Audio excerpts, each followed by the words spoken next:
ਸਤਿ ਸ਼੍ਰੀ ਅਕਾਲ ਜੀ। ਤੁਸੀਂ ਦੇਖ ਰਹੇ ਹੋ ਗੁਰੂ ਨਾਨਕ ਸੋਲਰ। ਅੱਜ ਤੁਹਾਨੂੰ ਦਿਖਾਉਣ ਜਾ ਰਹੇ ਹਾਂ ਇੱਕ ਬਾਈਫਿਸ਼ਲ ਦੀ ਸਾਈਡ, ਜਿਹੜੀ ਕਿ ਆਪਾਂ ਇੱਥੇ ਗਲੈਕਸੀ 6G ਨਾਲ ਲਗਾ ਰਹੇ ਹਾਂ। ਬਾਈਫਿਸ਼ਲ ਪੈਨਲ ਲਗਾਉਣ ਲਈ ਇੱਕ ਕਮੈਂਟ ਆਇਆ ਸੀ ਲਾਸਟ ਵੀਡੀਓ 'ਚ ਕਿ ਸਰ ਜਿਹੜਾ ਤੁਸੀਂ ਜੈਡ ਜੂ ਵਗੈਰਾ ਯੂਜ਼ ਕਰਦੇ ਹੋ, ਇਹਦੇ ਬਾਰੇ ਥੋੜ੍ਹੀ ਡਿਟੇਲ 'ਚ ਦੱਸੋ। ਇਹ ਮੈਂ ਤੁਹਾਨੂੰ ਦਿਖਾ ਰਿਹਾ ਜਿਹੜਾ ਕਿ ਆਪਾਂ ਬਾਈਫਿਸ਼ਲ ਦੇ ਵਿੱਚ ਜੂ ਕਲੰਪ ਔਰ ਜੈਡ ਕਲੰਪ ਯੂਜ਼ ਕਰਦੇ ਹਾਂ। ਇਹ ਸਪੈਸ਼ਲੀ ਇਹਦੇ ਵਾਸਤੇ ਬਾਈਫਿਸ਼ਲ ਪੈਨਲ ਵਾਸਤੇ ਆਉਂਦਾ ਕਿ ਜਿਹੜਾ ਬਾਈਫਿਸ਼ਲ ਆਪਾਂ ਪੈਨਲ ਯੂਜ਼ ਕਰਦੇ ਹਾਂ ਫਰੇਮਲੈਸ, ਜਿਹਨੂੰ ਕਿ ਕੋਈ ਫਰੇਮ ਨਹੀਂ ਹੁੰਦਾ, ਉਹਦੇ ਵਾਸਤੇ ਤੁਸੀਂ ਦੇਖ ਰਹੇ ਹੋ ਕਿ ਮੈਂ ਤਿਆਰ ਕਰ ਰਿਹਾ। ਇਹਦਾ ਮਿਡ ਕਲੰਪ ਹੈ ਜਾਂ ਜੂ ਕਲੰਪ ਵੀ ਕਹਿੰਦੇ ਆਪਾਂ ਇਹਨੂੰ। ਇਹ ਮਿਡ ਕਲੰਪ ਹੈ, ਇਹ ਪ੍ਰੋਪਰ ਦੋਨਾਂ ਬੰਨੇ ਹੀ ਰਬੜ ਲੱਗਦੀ ਹੈ ਇਹਦੇ, ਔਰ ਫਿਰ ਇੱਕ ਦੂਜੇ ਦੇ ਵਿੱਚ ਕਲੰਪ ਕੱਸ ਕੇ ਔਰ ਪੈਨਲ ਇਹਦੇ ਵਿੱਚ ਮਾਊਂਟ ਕੀਤਾ ਜਾਂਦਾ ਹੈ।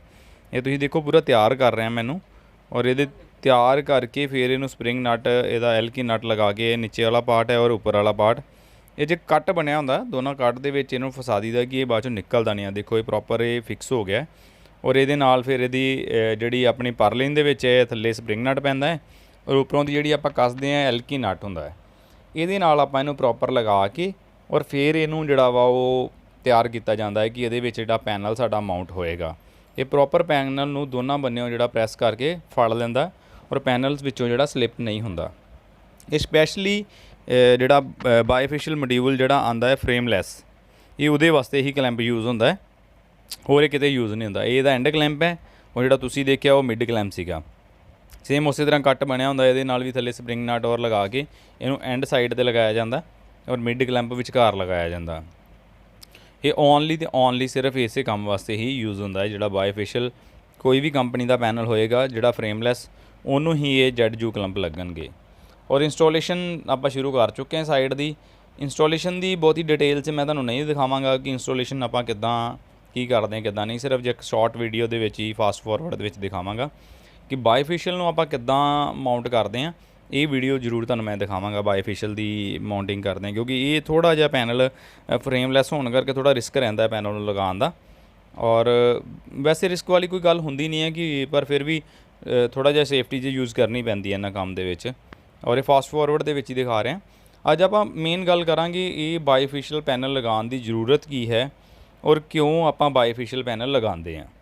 ਹੁਣ ਬੇਸਿਕਲੀ ਬਾਈਫਿਸ਼ਲ ਪੈਨਲ ਜਿਹੜਾ ਵਾ ਉਹ ਕਸਟਮਰਾਂ ਦੀ ਡਿਮਾਂਡ ਰਹਿੰਦੀ ਹੈ ਜ਼ਿਆਦਾਤਰ, ਜਿਨ੍ਹਾਂ ਦੇ ਕੋਲ ਕੋਈ ਐਸਾ ਏਰੀਆ ਹੈ ਜਿੱਦਾਂ ਕਿ ਮੰਨ ਲਓ ਸਾਡਾ ਕੋਈ ਛੱਤ ਹੈ ਜਿੱਥੇ ਆਪਾਂ ਪ੍ਰੋਪਰ ਟਾਈਲ ਜਾਂ ਮਾਰਬਲ ਲਗਾਇਆ ਹੈ, ਅਤੇ ਆਪਾਂ ਉੱਥੇ ਅਗਰ ਬਾਈਫਿਸ਼ਲ ਪੈਨਲ ਲਗਾਉਂਦੇ ਹਾਂ ਅਤੇ ਬਾਈਫਿਸ਼ਲ ਪੈਨਲ ਦੀ ਅਸਲ ਜਨਰੇਸ਼ਨ ਉਦੋਂ ਨਿਕਲ ਕੇ ਆਉਣੀ ਆ ਜਦੋਂ ਸਾਡੀ ਲਾਈਟ ਜ਼ਮੀਨ ਤੋਂ ਟੱਚ ਹੋ ਕੇ ਔਰ ਪੈਨਲ ਦੀ ਪਿਛਲੀ ਸਾਈਡ ਦੇ ਉੱਤੇ ਟੱਚ ਕਰੂਗੀ, ਫਿਰ ਉਹਦੀ ਦੋ ਸਾਈਡ ਦੀ ਜਨਰੇਸ਼ਨ ਨਿਕਲ ਕੇ ਆਊਗੀ। ਬੇਸਿਕਲੀ ਸਾਡੇ ਨਾ ਲੋਕਾਂ ਦੇ ਵਿੱਚ ਆਪਾਂ ਵੀਡੀਓਜ਼ ਦੇਖ ਲੈਂਦੇ ਹਾਂ, ਪਰ ਉਹਦੀ ਪੂਰੀ ਸੱਚਾਈ ਜਾਣਨ ਦੀ ਕੋਸ਼ਿਸ਼ ਨਹੀਂ ਕਰਦੇ।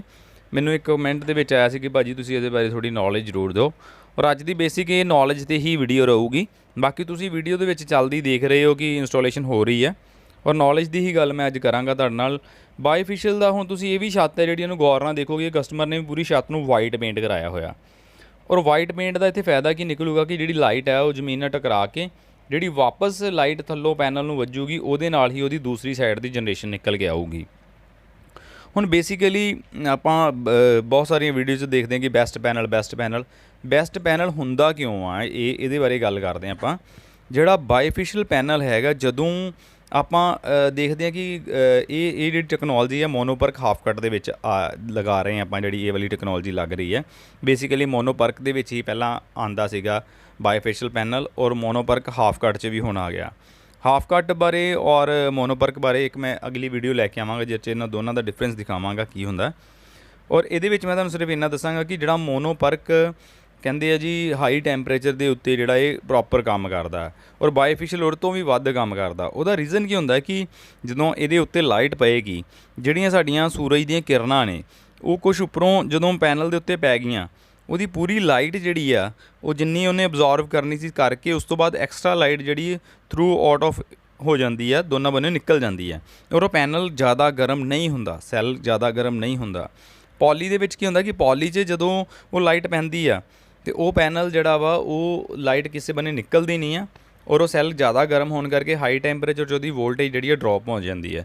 ਇਸ ਕਰਕੇ ਥੋੜ੍ਹੀ ਪੋਲੀ ਦੀ ਜਨਰੇਸ਼ਨ ਘਟਦੀ ਆ ਔਰ ਮੋਨੋਵਰਕ ਦੀ ਜਨਰੇਸ਼ਨ ਉੱਥੇ ਜਿਹੜੀ ਹੈ ਉਹ ਵੱਧ ਨਿਕਲ ਕੇ ਆਉਂਦੀ ਹੈ, ਕਿਉਂਕਿ ਇਹਦੇ ਥੱਲੇ ਇੱਕ EVM ਸ਼ੀਟ ਦੇ ਨਾਲ ਇੱਕ ਸਪੰਚਿੰਗ ਲਗਾਈ ਜਾਂਦੀ ਹੈ ਔਰ ਉਹਦੇ ਨਾਲ ਕੀ ਹੁੰਦਾ ਕਿ ਜਿਹੜੀ ਐਕਸਟਰਾ ਲਾਈਟ ਜਿਹੜੀ ਉਹ ਥੱਲੇ EVM ਸ਼ੀਟ ਦੇ ਥੱਲੇ ਇੱਕ ਰਿਫਲੈਕਟਰ ਪੇਪਰ ਲਗਾਇਆ ਜਾਂਦਾ। ਉਹ ਪੇਪਰ ਜਾਂ ਉਹਨੂੰ ਗਲਾਸ ਕਹਿ ਸਕਦੇ ਹਾਂ ਆਪਾਂ।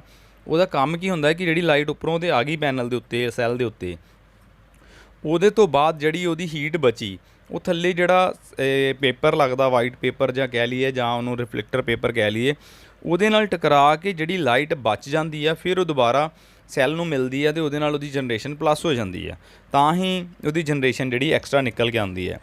ਪਲਾਂਟ ਬਿਲਕੁਲ ਲੱਗ ਕੇ ਤਿਆਰ ਹੋ ਚੁੱਕਾ, ਵਾਇਰਿੰਗ ਦਾ ਪਾਰਟ ਚੱਲਦਾ ਪਿਆ, ਵਾਇਰਿੰਗ ਹੋ ਰਹੀ ਹੈ। ਅੱਗੇ ਇਨਵਰਟਰ ਦੀ ਮਾਊਂਟਿੰਗ ਆਏਗੀ, ਇਨਵਰਟਰ ਦੀ ਉਹ ਵੀ ਮੈਂ ਤੁਹਾਨੂੰ ਥੋੜ੍ਹੀ ਦਿਖਾਵਾਂਗਾ। ਔਰ ਥੋੜ੍ਹੀ ਜਿਹੀ ਗੱਲ ਹੋਰ ਕਰ ਲਈ ਇਸ ਟੌਪਿਕ ਦੇ ਉੱਤੇ। ਹੁਣ ਬੇਸਿਕ ਕੁਐਸਚਨ ਰਹਿੰਦਾ ਸਾਰਿਆਂ ਦਾ, ਸਾਰੇ ਦੀ ਜਨਰੇਸ਼ਨ ਕਿੰਨੀ ਨਿਕਲ ਕੇ ਆਊਗੀ। ਵੇਖੋ ਬਾਈਫੇਸ਼ੀਅਲ ਮੋਨੋਪਰਕ ਦੀ ਜਿਹੜੀ ਜਨਰੇਸ਼ਨ ਹੈ, ਬੇਸਿਕਲੀ ਆਪਾਂ ਪੋਲੀ ਦੀ ਗੱਲ ਕਰਦੇ ਹਾਂ ਤਾਂ 1 ਕਿਲੋਵਾਟ 'ਚ ਸਾਨੂੰ 4 ਯੂਨਿਟ ਦੀ ਉਹਦੀ ਐਵਰੇਜ ਆਉਂਦੀ ਆ, ਠੀਕ ਹੈ। ਔਰ ਮੋਨੋਪਰਕ ਦੀ ਗੱਲ ਕਰ ਲਈਏ ਤਾਂ ਮੋਨੋਪਰਕ ਦੇ ਵਿੱਚ ਉਹਦੀ ਜਨਰੇਸ਼ਨ 1 ਯੂਨਿਟ ਪਲੱਸ ਹੋ ਜਾਂਦੀ ਹੈ। ਯਾਨੀ ਕਿ ਜੇ ਪੋਲੀ 4 ਦੇ ਰਿਹਾ, ਮੋਨੋਪਰਕ 5 ਦੇਗਾ ਔਰ ਬਾਈਫੇਸ਼ੀਅਲ ਦੀ ਉਹ 6 ਆਏਗੀ। ਹੁਣ 6 ਕਦੋਂ ਆਏਗੀ? ਜਦੋਂ ਇਹਦੀ ਲਾਈਟ ਥੱਲੋਂ ਰਿਫਲੈਕਟ ਹੋ ਕੇ ਪੈਨਲ ਨੂੰ ਟੱਚ ਕਰੇਗੀ। 6 ਤੋਂ 6.5 7 ਤੱਕ ਵੀ ਉਹ ਜਿਹੜੀ ਹੈ ਸਾਨੂੰ ਐਵਰੇਜ ਮਿਲ ਜਾਂਦੀ ਆ। ਇਹ ਇੱਕ ਕੌਂਸਟੈਂਟ ਐਵਰੇਜ ਦੀ ਗੱਲ ਕਰ ਰਹੇ ਹਾਂ। ਜਿਹੜੀ ਐਵਰੇਜ ਹੁੰਦੀ ਆ ਸਾਡੀ, ਉਹ ਐਵਰੇਜ ਈਅਰਲੀ ਐਵਰੇਜ ਹੁੰਦੀ ਆ, ਪਰ ਡੇ ਦੀ ਕੋਈ ਐਵਰੇਜ ਨਹੀਂ ਹੁੰਦੀ, ਕਿਉਂਕਿ ਦਿਨ ਸਾਰੇ ਇੱਕੋ ਜਿਹੇ ਨਹੀਂ ਹੁੰਦੇ। ਬੇਸ਼ੱਕ ਗਰਮੀਆਂ ਦੇ ਵਿੱਚ ਧੁੱਪ ਬਹੁਤ ਜ਼ਿਆਦਾ ਲੱਗਦੀ ਆ, ਦੇਖਣ ਨੂੰ ਸਾਰਿਆਂ ਨੂੰ ਦਿਨ ਜਿਹੜੇ ਆ ਇੱਕੋ ਜਿਹੇ ਲੱਗਦੇ ਆ, ਪਰ ਇੱਥੇ ਮੇਰੇ ਬਹੁਤ ਸਾਰੇ ਵੀਰਾਂ ਦਾ ਕੁਐਸਚਨਿੰਗ ਹੁੰਦੀ ਹੈ ਕਿ ਸਰ ਅੱਜ ਸਾਡੇ ਸਿਸਟਮ ਨੇ 4 ਯੂਨਿਟ ਬਣਾਏ, ਅੱਜ ਸਿਸਟਮ ਨੇ 10 ਯੂਨਿਟ ਬਣਾਏ ਆ। ਉਹ ਕੀ ਰੀਜ਼ਨ ਹੁੰਦਾ ਕਿ ਦੇਖਣ ਨੂੰ ਦਿਨ ਸੇਮ ਲੱਗਦੇ ਆ, ਪਰ ਸਾਡੇ ਦਿਨ ਦੇ ਵਿੱਚ ਡਸਟ ਪਾਰਟੀਕਲ ਇੰਨੇ ਕੁ ਹੁੰਦੇ ਜਿਹੜੇ ਸਾਡੇ ਆਪਾਂ ਅੱਖਾਂ ਨਾਲ ਨਹੀਂ ਦੇਖ ਸਕੇ। ਉਹ ਸੂਰਜ ਦੀ ਰੋਸ਼ਨੀ ਦੇ ਵਿੱਚ ਜਦੋਂ ਆਉਂਦੇ ਆ, ਉਹ ਡਸਟ ਪਾਰਟੀਕਲਰ ਜਾਂ ਸਾਡੀ ਪੈਨਲ ਦੀ ਸਫਾਈ ਨਾ ਹੋਣ ਕਰਕੇ ਉਹਦੀ ਜਨਰੇਸ਼ਨ 'ਚ ਪਲੱਸ ਮਾਈਨਸ ਰਹਿੰਦਾ ਵਾ।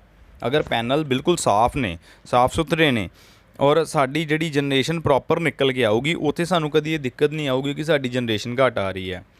ਕਈ ਮੇਰੇ ਵੀਰਾਂ ਦਾ ਇਹ ਵੀ ਕੁਐਸਚਨ ਰਹਿੰਦਾ ਕਿ ਪੈਨਲ ਨੂੰ ਧੋਣਾ ਜ਼ਰੂਰੀ ਹੈ। ਬਿਲਕੁਲ ਜ਼ਰੂਰੀ ਹੈ। ਜਿੱਦਾਂ ਇਹ ਕਿ ਸ਼ੀਸ਼ੇ ਦੀ ਤਰ੍ਹਾਂ ਵਾ, ਇਹ ਸ਼ੀਸ਼ਾ ਹੁੰਦਾ ਜਿਹੜੇ ਉੱਪਰ ਲੱਗਾ ਹੋਇਆ, ਜਦੋਂ ਸ਼ੀਸ਼ੇ ਦੇ ਉੱਤੇ ਡਸਟ ਪੈ ਜਾਂਦੀ ਆ ਅਤੇ ਸੈੱਲ ਨੂੰ ਪ੍ਰੋਪਰ ਲਾਈਟ ਨਹੀਂ ਮਿਲਦੀ, ਕਿਉਂਕਿ ਉਹਦੀ ਵਰਕਿੰਗ ਹੀਟ ਔਰ ਲਾਈਟ ਦੋਨਾਂ ਤੋਂ ਮਿਲ ਕੇ ਨਿਕਲਣੀ ਆ। ਜਦੋਂ ਉਹਦੀ ਪ੍ਰੋਪਰ ਹੀਟ ਲਾਈਟ ਜਿਹੜੀ ਆ ਉਹ ਸੈੱਲ ਦੇ ਉੱਪਰ ਆਏਗੀ, ਤਾਂ ਹੀ ਸੈੱਲ ਦੀ ਜਨਰੇਸ਼ਨ ਨਿਕਲ ਕੇ ਆਊਗੀ। ਜੇ ਸਾਡੇ ਪੈਨਲ ਦੇ ਉੱਤੇ ਡਸਟ ਜੰਮਦੀ ਜਾ ਰਹੀ ਆ ਅਤੇ ਉੱਥੇ ਸਾਡਾ ਹੌਟਸਪੌਟ ਵੀ ਬਣ ਜਾਂਦਾ ਹੈ। ਹੌਟਸਪੌਟ ਬਾਰੇ ਕੀ, ਹੌਟਸਪੌਟ ਹੁੰਦਾ ਕੀ ਹੈ, ਇਹਦੇ ਬਾਰੇ ਵੀ ਇੱਕ ਵੀਡੀਓ ਮੈਂ ਸਪੈਸ਼ਲੀ ਲੈ ਕੇ ਆਵਾਂਗਾ ਔਰ ਉਹ 'ਚ ਦੱਸਾਂਗਾ। ਵੀ ਕਈ ਮੇਰੇ ਵੀਡੀਓ ਵਿੱਚ ਵੀਰ ਕਮੈਂਟ ਕਰਦੇ ਨੇ ਕਿ ਭਾਜੀ ਆਪਾਂ ਇੱਕ ਵੀਡੀਓ ਦੇਖੀ ਸੀਗੀ, ਉਹਦੇ ਵਿੱਚ ਪੈਨਲ ਜਿਹੜਾ ਸੜਿਆ ਦਾ ਸੀਗਾ, ਜਾਂ ਸ਼ੈੱਡ ਦੇ ਲੱਗਣ ਕਰਕੇ ਸੜਿਆ, ਜਾਂ ਕਿਉਂ ਸੜਿਆ, ਜਾਂ ਕਿਸੇ ਪਾਵਰ ਪਲਾਂਟ ਨੂੰ ਅੱਗ ਲੱਗੀ ਦੀ ਵੀਡੀਓ ਮਾਰਕੀਟ 'ਚ ਬਹੁਤ ਫੇਮਸ ਹੋਈਆਂ। ਇਹ ਕੀ ਹੁੰਦਾ? ਇਹ ਸਰ ਇੱਕ ਇਹਦੇ ਲਈ ਜਿਹੜੀ ਮੇਨ ਪ੍ਰੋਬਲਮ ਹੁੰਦੀ ਹੈ, ਇਹ ਉੱਥੇ ਪ੍ਰੋਬਲਮ ਇਹ ਹੁੰਦੀ ਹੈ ਕਿ ਜਦੋਂ ਸਾਡੇ ਪੈਨਲ ਦੇ ਉੱਤੇ ਜ਼ਿਆਦਾ ਡਸਟ ਇੱਕ ਜਗ੍ਹਾ 'ਤੇ ਜੰਮ ਜਾਂਦੀ ਹੈ ਅਤੇ ਹੌਟਸਪੌਟ ਬਣ ਜਾਂਦਾ। ਉਹ ਹੌਟਸਪੌਟ ਕਰਕੇ ਹੀ ਉਹ ਨੁਕਸਾਨ ਹੁੰਦਾ। ਉਹਦੇ ਲਈ ਇੱਕ ਵੀਡੀਓ ਜ਼ਰੂਰ ਮੈਂ ਲੈ ਕੇ ਆਵਾਂਗਾ, ਜਿਸ 'ਚ ਸਾਰੀ ਡਿਟੇਲ ਸਮਝਾਉਣ ਦੀ ਕੋਸ਼ਿਸ਼ ਕਰਾਂਗਾ। ਪਲਾਂਟ ਇੰਸਟਾਲੇਸ਼ਨ ਦੀਆਂ ਵੀਡੀਓ 'ਤੇ ਆਪਾਂ ਬਹੁਤ ਚੜਾ ਰਹੇ ਹਾਂ। ਹੁਣ ਆਉਣ ਵਾਲੀ ਵੀਡੀਓ 'ਚ ਕਾਫੀ ਡਿਟੇਲਸ ਦੀਆਂ ਗੱਲਾਂ ਜ਼ਰੂਰ ਕਰਾਂਗੇ, ਕਿਉਂਕਿ ਮੇਰੇ ਕਈ ਵੀਰਾਂ ਨੇ ਕਮੈਂਟ ਕਰਕੇ ਕਿਹਾ ਕਿ ਸਰ ਤੁਸੀਂ ਡਿਟੇਲ ਜ਼ਰੂਰ ਦੱਸਿਆ ਕਰੋ। ਪਲਾਂਟ ਇੰਸਟਾਲੇਸ਼ਨ ਵਾਸਤੇ ਐਵੇਂ ਨਾ ਧਿਆਨ ਦਿਆ ਕਰੋ, ਉਹ ਜਿੰਨੇ ਸਿੱਖਣਾ ਉਹ ਸਿੱਖ ਸਕਦਾ। ਮੇਰਾ ਮੇਨ ਕੋਸ਼ਿਸ਼ ਇਹੋ ਰਹਿੰਦੀ ਹੈ ਕਿ ਹਰ ਬੰਦਾ ਜਿਹੜਾ ਇਸ ਫੀਲਡ 'ਚ ਆਉਣਾ ਚਾਹੁੰਦਾ ਹੈ, ਜਾਂ ਉਹ ਇਸ ਚੀਜ਼ ਨੂੰ ਨੋਟ ਕਰੇ ਕਿ ਆਪਾਂ ਇਹਦੇ 'ਚ ਕਿਹੜੀਆਂ ਚੀਜ਼ਾਂ ਦਾ ਖਿਆਲ ਰੱਖਣਾ ਚਾਹੁੰਦਾ, ਜਾਂ ਆਪਣੇ ਘਰੇ ਵੀ ਆਪਾਂ ਲਗਾਉਣਾ ਚਾਹੁੰਦੇ ਹਾਂ, ਅਤੇ ਇਸ ਚੀਜ਼ ਨੂੰ ਆਪਾਂ ਨੋਟ ਕਰੀਏ ਕਿ ਆਪਾਂ ਕਿੱਦਾਂ ਕਿਹੜੀ ਚੀਜ਼ ਨੂੰ ਲਗਾਉਣਾ ਆਪਣੇ ਘਰੇ, ਕੀ ਸਾਨੂੰ ਉਹਦਾ ਪਲੱਸ ਜਾਂ ਕੀ ਮਾਈਨਸ ਬੈਨੀਫਿਟ ਹੈ। ਬਾਕੀ ਡਿਟੇਲ 'ਚ ਵੀ ਗੱਲ ਕਰਾਂਗੇ, ਪਲਾਂਟ ਇੰਸਟਾਲੇਸ਼ਨ ਦੀ ਦਿਖਾਇਆ ਕਰਾਂਗੇ। ਔਰ ਹੁਣ ਆਪਾਂ ਗੱਲ ਕਰਦੇ ਹਾਂ ਇਸ ਪਲਾਂਟ ਬਾਰੇ, ਜਿਹੜਾ ਕਿ ਆਪਾਂ ਪਲਾਂਟ ਲਗਾ ਰਹੇ ਹਾਂ। ਇਸ ਪਲਾਂਟ ਦੇ ਵਿੱਚ ਇਹ ਹੈ ਕਿ ਤੁਸੀਂ ਪਿੱਛੇ ਦੇਖਿਆ ਹੋਏਗਾ ਕਿ ਛੱਤ ਦੇ ਉੱਤੇ ਕੁਝ ਏਰੀਆ ਆਪਾਂ ਖਾਲੀ ਛੱਡਿਆ, ਜਿੱਥੇ ਪੈਨਲ ਨਹੀਂ ਮਾਊਂਟ ਕੀਤੇ ਔਰ ਸਟਰਕਚਰ ਸਾਡਾ ਵੱਡਾ ਲੱਗਾ ਹੋਇਆ। ਉਹਦਾ ਰੀਜ਼ਨ ਇਹ ਹੈ ਕਿ ਜਿਹੜਾ ਇਨਵਰਟਰ ਲੱਗਾ ਹੈ ਗਲੈਕਸੀ 6G, ਇਹ ਇਨਵਰਟਰ 'ਤੇ ਆਪਾਂ ਟੋਟਲ ਜਿਹੜੇ ਆ 6500 ਵਾਟ ਤੱਕ ਦੇ ਪੈਨਲ ਲਗਾ ਸਕਦੇ ਹਾਂ। ਫਿਲਹਾਲ ਜਿਹੜੇ ਆਪਾਂ ਇਸ ਛੱਤ ਦੇ ਉੱਤੇ ਪੈਨਲ ਲਗਾਏ ਆ, ਉਹ ਆਪਾਂ ਪੈਨਲ ਲਗਾਏ ਆ ਇਹਦੇ ਉੱਤੇ ਟੋਟਲ 13 ਪੈਨਲ ਲਗਾਏ ਆ, ਕਿਉਂਕਿ ਸਾਡੇ ਕੋਲ ਅਪਰੂਵਲ ਜਿਹੜੀ ਸੀਗੀ ਗੌਰਮੈਂਟ ਦੀ 13 ਪੈਨਲ ਦੀ ਸੀਗੀ। ਔਰ ਉਹ 13 ਪੈਨਲ ਦਾ ਹੀ ਸਟਰਕਚਰ ਤੇ ਆਪਾਂ 18 ਪੈਨਲ ਦਾ ਤਿਆਰ ਕੀਤਾ ਹੈ ਕਿ ਕੱਲ੍ਹ ਨੂੰ ਕਸਟਮਰ ਨੂੰ ਜਦੋਂ ਵਧਾਉਣਾ ਹੋਏ ਦੁਬਾਰਾ ਸਟਰਕਚਰ ਦੇ ਉੱਤੇ ਖਰਚਾ ਨਾ ਕਰਨਾ ਪਏ। ਵਨ ਟਾਈਮ ਹੀ ਉਹਦਾ ਸਟਰਕਚਰ ਤਿਆਰ ਹੋ ਗਿਆ। ਔਰ ਤੁਸੀਂ ਇਹ ਦੇਖ ਲਿਓ ਪਲਾਂਟ ਦੇ ਉੱਤੇ ਕੁਝ ਏਰੀਆ ਤੁਹਾਨੂੰ ਖਾਲੀ ਦਿਖੇਗਾ, ਬਾਕੀ ਸਾਰੇ ਆਪਾਂ ਪੈਨਲ ਲਗਾ ਚੁੱਕੇ ਹਾਂ। ਇਹ ਜਿਹੜਾ ਏਰੀਆ ਖਾਲੀ ਰਹਿ ਗਿਆ ਜਿੱਥੇ ਪੈਨਲ ਲੱਗਣੇ ਨੇ, ਸਿਰਫ ਇਹ ਆਉਣ ਵਾਲੇ ਦਿਨਾਂ 'ਚ ਜਦੋਂ ਵੀ ਕਸਟਮਰ ਚਾਹੇਗਾ ਇੱਥੇ 5 ਪੈਨਲ ਜਿਹੜੇ ਹੋਰ ਮਾਊਂਟ ਕਰ ਸਕੇਗਾ। ਇਹ 18 ਪੈਨਲ ਦਾ ਸਟਰਕਚਰ ਹੈ, 15 ਪੈਨਲ ਲੱਗ ਚੁੱਕੇ ਆ ਔਰ ਇਹ ਪੂਰਾ ਕੰਪਲੀਟ ਸਾਈਡ ਹੋ ਚੁੱਕੀ ਹੈ, ਵਾਇਰਿੰਗ ਹੋ ਚੁੱਕੀ ਹੈ। ਟੈਸਟਿੰਗ ਲਈ ਬਸ ਚੱਲ ਰਹੇ ਆਪਾਂ, ਟੈਸਟਿੰਗ ਤੁਹਾਨੂੰ ਦਿਖਾਵਾਂਗੇ ਨੀਚੇ। ਔਰ ਇਹ ਜਿਹੜੀ ਪੂਰੀ ਤੁਸੀਂ ਛੱਤ ਵੀ ਦੇਖੋਗੇ ਪੂਰੀ ਵਾਈਟ ਛੱਤ ਕੀਤੀ ਹੈ ਕਿ ਅਗਰ ਇੱਥੇ ਐਕਸਟਰਾ ਲਾਈਟ ਪੈਂਦੀ ਆ ਉਹਦੀ ਰਿਫਲੈਕਸ਼ਨ ਨਿਕਲ ਕੇ ਜ਼ਰੂਰ ਪੈਨਲ ਵੱਲ ਦੇ ਉੱਤੇ ਜਾਏ ਤਾਂ ਜੋ ਉਹਦੀ ਜਨਰੇਸ਼ਨ ਜਿਹੜੀ ਆ ਵਧੀਆ ਨਿਕਲ ਕੇ ਆ ਸਕੇ। ਹੁਣ ਇਹਦੇ 'ਤੇ ਆਪਾਂ ਅੱਜ ਦੀ ਟੈਸਟਿੰਗ ਵੀ ਦਿਖਾਵਾਂਗੇ ਵੀ ਅੱਜ ਆਪਾਂ ਇਹਨੂੰ ਟੈਸਟ ਕੀਤਾ ਔਰ ਟੈਸਟ ਕਰਨ ਤੋਂ ਬਾਅਦ ਜਿਹੜੀ ਇਹਦੀ ਕਸਟਮਰ ਦਾ ਲੋਡ ਚਲਾ ਕੇ ਵੀ ਦਿਖਾਇਆ, ਕਸਟਮਰ ਦਾ ਕਿੰਨਾ ਲੋਡ ਚੱਲ ਰਿਹਾ, ਉਸ ਟਾਈਮ ਕਿੰਨੀ ਜਨਰੇਸ਼ਨ ਆ ਰਹੀ ਹੈ। ਆਲਮੋਸਟਲੀ ਜਿਹੜਾ ਟਾਈਮ ਹੈ 10 ਤੋਂ 11 ਦੇ ਵਿੱਚ ਟਾਈਮ ਹੈਗਾ ਔਰ 10-11 ਦੇ ਵਿੱਚ ਕਿੰਨੀ ਜਨਰੇਸ਼ਨ ਨਿਕਲ ਕੇ ਆਉਂਦੀ ਹੈ, ਉਹਦੇ ਉੱਤੇ ਕਿੰਨੀ ਟੈਸਟਿੰਗ ਹੁੰਦੀ ਹੈ, ਕੀ ਉਹਦਾ ਲੋਡ ਚੱਲ ਰਿਹਾ, ਉਹ ਇਹਦੇ 'ਤੇ ਦਿਖਾਉਣ ਦੀ ਕੋਸ਼ਿਸ਼ ਕਰਾਂਗੇ। ਇਸੇ ਪ੍ਰੋਜੈਕਟ ਦੀ ਇੱਕ ਵੀਡੀਓ ਲੈ ਕੇ ਆਵਾਂਗੇ ਜਿਸ ਟਾਈਮ ਇਹਦੇ ਉੱਤੇ ਨੈਟ ਮੀਟਰ ਲੱਗ ਜੂਗਾ ਔਰ ਨੈਟ ਮੀਟਰ ਤੋਂ ਬਾਅਦ ਇਹਦੀ ਪਰ ਡੇ ਦੀ ਜਨਰੇਸ਼ਨ ਕਿੰਨੀ ਨਿਕਲ ਕੇ ਆਉਂਦੀ ਹੈ ਉਹ ਵੀ ਮੈਂ ਤੁਹਾਨੂੰ ਦਿਖਾਉਣ ਦੀ ਕੋਸ਼ਿਸ਼ ਕਰਾਂਗਾ। ਬੇਸਿਕਲੀ ਅੱਜ ਦੇ ਵਿੱਚ ਸਿਰਫ ਅੱਜ ਦੀ ਜਿਹੜੀ ਹੈ ਵੀਡੀਓ, ਕਿਉਂਕਿ ਇਹ ਅੱਜ ਦੇ ਦਿਨ ਆਫ ਗ੍ਰਿਡ ਯੂਜ਼ ਹੋਣਾ ਹੈ, ਇਹ of grid the he video ਕਹਿ ਸਕਦੇ ਹਾਂ ਆਪਾਂ ਇਹਨੂੰ। ਔਨ ਗ੍ਰਿਡ ਉਦੋਂ ਹੋਏਗਾ ਜਿੱਦਣ ਇੱਥੇ ਗੌਰਮੈਂਟ ਦਾ ਨੈਟ ਮੀਟਰ ਲੱਗੇਗਾ। ਉਹ ਵੀ ਪ੍ਰੋਸੈਸ ਨਾਲ ਚੱਲਦਾ ਪਿਆ ਕਿਉਂਕਿ ਨੈਟ ਮੀਟਰ ਨੂੰ ਥੋੜ੍ਹਾ ਟਾਈਮ ਲੱਗਦਾ, ਉਹ ਵੀ ਆਪਾਂ ਅੱਗੇ ਲੈ ਕੇ ਆਵਾਂਗੇ ਨੈਟ ਮੀਟਰ ਬਾਰੇ ਵੀ ਇਹਦੀ ਵੀਡੀਓ। ਔਰ ਹੁਣ ਤੁਹਾਨੂੰ ਮੈਂ ਦਿਖਾਉਂਦਾ ਇਹ ਵਾਇਰਿੰਗ ਸ਼ਾਟ ਹੈ, ਸਾਰਾ ਵਾਇਰਿੰਗ ਕਿੱਦਾਂ ਹੋ ਚੁੱਕੀ ਹੈ, ਆਲਰੇਡੀ ਵਾਇਰਿੰਗ ਕੰਪਲੀਟ ਹੈ ਔਰ ਤੁਹਾਨੂੰ ਇਨਵਰਟਰ ਦੀ ਵਾਇਰਿੰਗ ਵੀ ਹੋ ਚੁੱਕੀ ਹੈ। ਤੁਸੀਂ ਸ਼ਾਇਦ ਫਾਸਟ ਫੋਰਵਰਡ ਦੇ ਵਿੱਚ ਦੇਖਿਆ ਹੋਏਗਾ ਵਾਇਰਿੰਗ ਦੀ ਵੀ ਚੱਲਦੀ ਹੋਈ। ਹੁਣ ਤੁਹਾਨੂੰ ਮੈਂ ਨੀਚੇ ਇਨਵਰਟਰ ਕੋਲ ਲੈ ਕੇ ਚੱਲਦਾ ਔਰ ਤੁਹਾਨੂੰ ਇਨਵਰਟਰ ਦੀ ਟੈਸਟਿੰਗ ਦਿਖਾਉਂਦਾ ਹਾਂ। ਉਹਦੇ ਉੱਤੇ ਆਪਾਂ ਲੋਡ ਪਾ ਕੇ ਕਸਟਮਰ ਦਾ ਕਿੱਦਾਂ ਜਿਹੜਾ ਵਾ ਸਾਡਾ ਲੋਡ ਜਿਹੜਾ ਉਹ ਚੱਲ ਰਿਹਾ ਇਹਦੇ ਉੱਤੇ ਇਸ ਟਾਈਮ ਦੇ ਵਿੱਚ। ਇਹ ਹੈਗਾ ਗਲੈਕਸੀ 6G, ਇਹ ਸੈਲੀਕ੍ਰੋਨਿਕ ਦਾ ਇਨਵਰਟਰ ਹੈਗਾ।